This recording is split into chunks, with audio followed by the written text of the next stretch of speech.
Well, hello there, I'm back again, Mr. Pelargonium here, and today I'm filming this on Saturday the 22nd of October. I have had to get this giant atomic snowflake in the greenhouse. Yesterday we had a full day of heavy rain, and this is starting to get sort of quite wet. And I am just having to get this in. There's a lot more rain forecast over the next couple of days. In fact, we've actually just had a very hard shower. So I've got to get this in, and I'm going to have to give it a bit of a basic trim back. This will not be the final trim back because this plant I know is quite wet. I'm basically going to have to compact it down in the width, but keep some of the height. At least that way I will be able to fit it in the greenhouse, because at the moment it's over 1 metre wide. It is huge, and I've been able to leave it outside purely because the weather has been so mild, so warm. I mean, it's high teens during the day really, and not falling below about 11, 12, 13 at night. We've had the odd chilly night, but not very often. But I really got to get this in, and I thought I would just share trimming this back, because it has been an exceptional plant and has grown very well. And I have potted it up on the Pelargonium and Geranium Society's YouTube channel. So I thought I would just film this part. Now, I have given it a bit of a look round, because obviously there's a lot of slugs and snails about, because the weather is so wet outside in the UK at the moment. So I've given it a little bit of a clean up, but it'll be easier to do once I've trimmed it back a bit. As I said, I'm not going to do it entirely, purely because I want this root ball to dry out a bit. So at the moment, I've just got a good clean pair of scissors, and I'm going to just clip this back relatively hard. It's going to be a lot of waste because it is huge. But as I've said, I am not going to take any of this height from the centre away from the plant at this point. Purely, as I've said, because at the moment all I want to do is fit it in the glass house. I've made a little bit of room down here, certainly for the width of it anyway. So I am just going to sort of trim it back. We'll see how it goes. I've got a really, really sharp pair of scissors that I'm using. It's quite wet. There is a lot of sort of rotting leaves. Now, because the plant is relatively strong growing and young, a lot of these stems are quite green, and you know, they're pretty strong. There are a number of wooden stems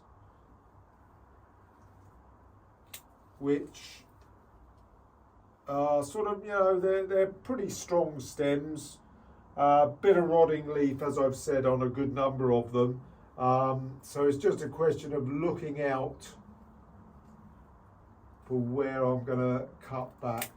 That's quite a big cut back.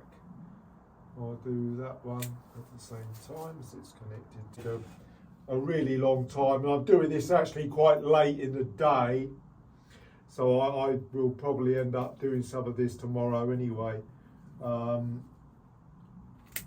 the moment, the key thing for me was just getting this sort of inside, because it's constantly, we're just getting so much rain in the UK now. Just typical. We had the very hot, drought-ridden summer, but autumn is really making up for things. Very wet. October's been anyway. September I don't think was too bad. But you can see there's a lot of dying leaves, and I will get this up and strip this completely back over the next day or two.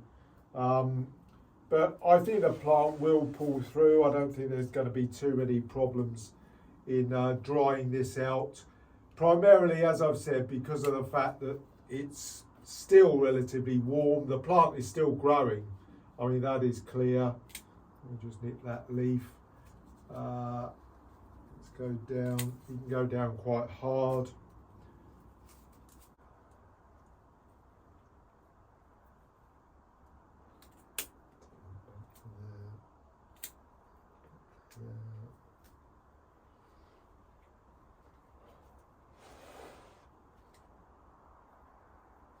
I have had a few sticks in place to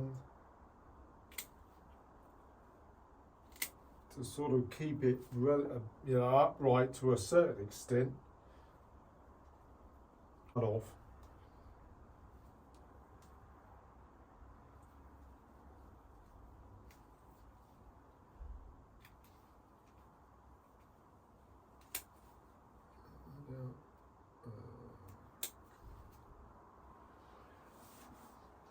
The one thing I do know is it's got quite a nice scent, and of course when you cut back scented sort of varieties, you get that lovely smell. Some are much more much stronger than others. I know when I cut back, I've got a scented angel that I bred called Gosbrook Berry Zest, or well, I just call it Berry Zest these days.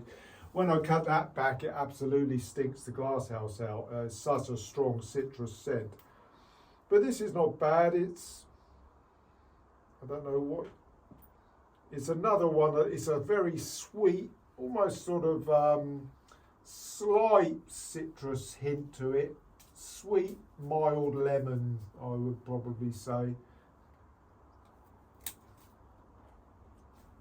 They do heal off really quickly. I am keeping the windows open. It seems very quiet round about, so despite the fact that I'm narrating this video, it seems quite quiet in the neighbourhood at the moment. So I'm just running with the fact that I can do this quickly now. But I did want to just get this inside. Been really wanting to get it inside for a little while, but it's been very, very warm and mild in the UK, so I haven't been overly concerned.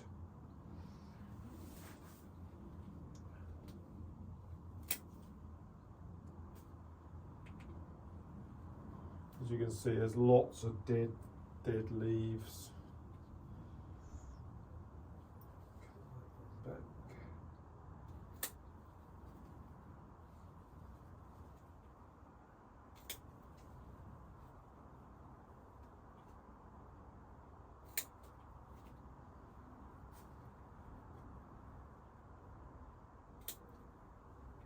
Yeah, it's doing very well. I like it. Yeah, I mean, I do love a really big statuesque plant. I don't know what it is. I do just really like them. But as I say, the real challenge comes with overwintering. That's the problem, because unless you've got a really mammoth greenhouse, it's not the easiest of things to do. Or you've really got to crop your plants back. I think we're almost done, really. It's taken too long. Got that one right back there. And there we are. I'm really quite happy with that. I think I will stop filming now. I don't think I'm going to do a great deal more because the time's really getting on.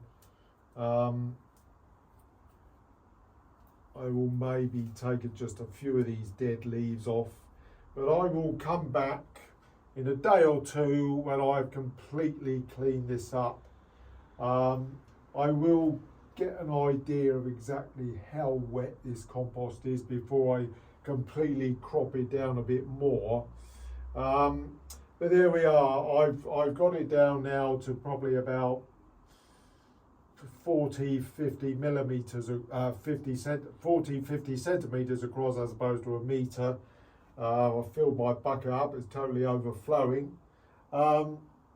Thankfully there's not too much disease on it. I did have a look around the pot. I haven't got any slugs or snails that I can see on it. But the key thing for me was just being able to get this inside and under cover. That was the main thing for me, and that's what I've done. So thanks very much for watching, just seeing me crop this back.